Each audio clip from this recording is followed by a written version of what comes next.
অবশেষে গ্রেপ্তার হলেন কুখ্যাত আরসা প্রধান। বাংলাদেশের ময়মনসিংহ থেকে তাকে আজ গ্রেপ্তার করা হয় সকালে। গোয়েন্দা তথ্যের ভিত্তিতে তাকে 7 সহযোগী সহ গ্রেপ্তার করা হয়েছে। দীর্ঘদিন থেকে মিয়ানমার সরকার বলে আসছিল আরসা প্রধান বাংলাদেশেই লুকিয়ে আছেন, যার সত্যতা মিলল। তাকে হত্যা মামলার আসামি দেখিয়ে ও অবৈধ অনুপ্রবেশের দায়ে আজ গ্রেপ্তার করা হয়েছে। আরাকান রোহিঙ্গা স্যালভেশন আর্মির আরসা প্রধান আতাউল্লাহ আবু আম্মার জুনুনি সহ মোট 10 জনকে গ্রেফতার করেছে র্যাপিড অ্যাকশন ব্যাটালিয়ন। এদের মধ্যে নারায়ণগঞ্জের সিদ্ধিরগঞ্জ থেকে আরসার 5 সদস্য সহ মোট 6 জনকে গ্রেফতার করে র্যাবেগার। জেলা পুলিশ সুপার প্রত্যুষ কুমার মজুমদার বলেন, সিদ্ধিরগঞ্জ থেকে আরসার 5 সদস্য সহ মোট 6 জনকে গ্রেফতার করা হয়েছে। এদের মধ্যে আরসা প্রধান আতাউল্লাহ আবু আম্মার জুনুনি রয়েছেন। এদিকে গ্রেফতার 6 জনকে 2 মামলায় গ্রেফতার দেখিয়ে 5 দিন করে মোট 10 দিনের রিমান্ড দিয়েছেন আদালত। মঙ্গলবার বিকালে সিদ্ধিরগঞ্জ থানার পৃথক 2 মামলায় 10 দিন করে রিমান্ড চাইলে senior judicial magistrate Moinuddin Kadir আসামিদের রিমান্ড মঞ্জুর করেন। রিমান্ডে নেওয়া আসামিরা হলেন আতাউল্লাহ আবু আম্মার জুনুনি ওরফে আতাউল্লাহ, মোস্তাক আহমেদ, সলিমুল্লাহ, আসমতুল্লাহ ও হাসান। তারা সবাই মিয়ানমারের বিভিন্ন এলাকার বাসিন্দা। সেই সঙ্গে আতাউল্লাহ ছাড়া বাকি সবাই কক্সবাজারের রোহিঙ্গা ক্যাম্পে বসবাস করতেন। তাদের সঙ্গে সিদ্ধিরগঞ্জে ভূমিপল্লী আবাসিক এলাকার বাসিন্দা মনিরুজ্জামান রয়েছেন।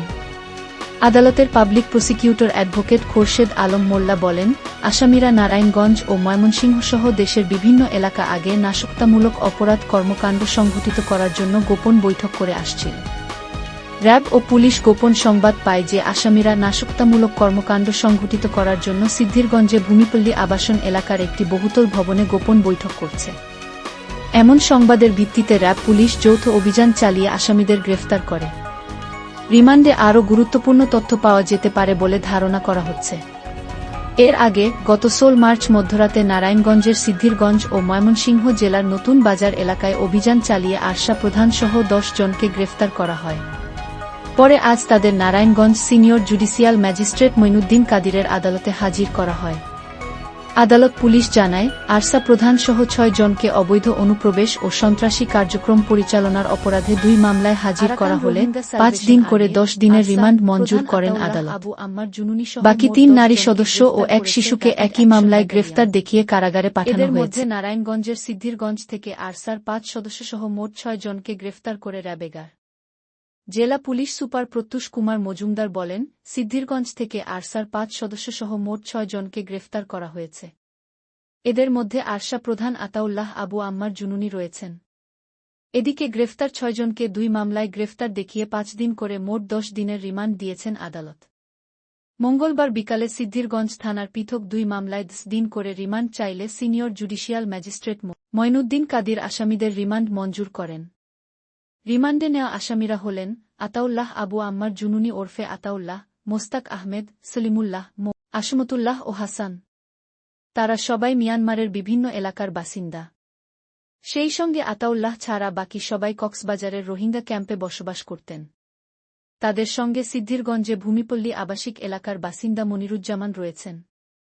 আদালতের public prosecutor advocate Khorshed Alam Molla বলেন, আসামিরা নারায়ণগঞ্জ ও ময়মনসিংহ সহ দেশের বিভিন্ন এলাকা আগে নাশকতামূলক অপরাধ কর্মকাণ্ড সংঘটিত করার জন্য গোপন বৈঠক করে আসছিল। র্যাব ও পুলিশ গোপন সংবাদ পায় যে আসামিরা নাশকতামূলক কর্মকাণ্ড সংঘটিত করার জন্য সিদ্ধিরগঞ্জে ভূমিপল্লী আবাসন এলাকার একটি বহুতল ভবনে গোপন বৈঠক করছে। এমন সংবাদের ভিত্তিতে র্যাব পুলিশ যৌথ অভিযান চালিয়ে আসামিদের গ্রেফতার করে।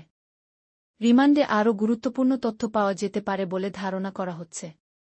এর আগে গত 16 মার্চ মধ্যরাতে নারায়ণগঞ্জের সিদ্ধিরগঞ্জ ও ময়মনসিংহ জেলার নতুন বাজার এলাকায় অভিযান চালিয়ে আরসা প্রধানসহ 10 জনকে গ্রেফতার করা হয়। পরে আজ তাদের Narayanganj senior judicial magistrate Moinuddin কাদিরের আদালতে হাজির করা হয়। আদালত পুলিশ জানায়, আরসা প্রধানসহ 6 জনকে অবৈধ অনুপ্রবেশ ও সন্ত্রাসী কার্যক্রম পরিচালনার অপরাধে 2 মামলায় হাজির করা হলে 5 দিন করে 10 দিনের রিমান্ড মঞ্জুর করেন আদালত।